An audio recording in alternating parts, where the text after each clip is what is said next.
So, papaano maging member ng iPro Cooperative? Para maging isang ganap na regular member, kailangan na matapos ang mga requirements na ito. Number 1, dapat tayo ay registered iPro Literacy member. Humingi lang ng registration link at mag-register sa iPro Literacy Portal. Number 2, pay the required membership fee.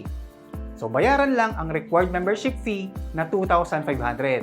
Number 3, subscribe and pay the required minimum share capital. Kailangan natin mag-subscribe at bayaran ang required minimum share capital. Ang minimum share capital na kailangan nating bayaran ay 2,500 pesos. Number 4, PMES Certificate of Completion.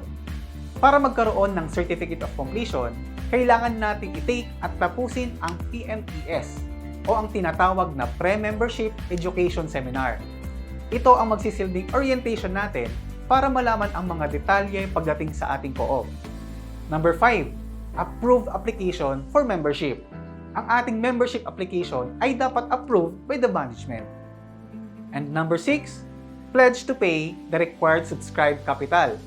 Since tayo ay may required shared capital, tayo ay dapat na naka-pledge na bayaran ito dahil isa ito sa mga duties natin as a member.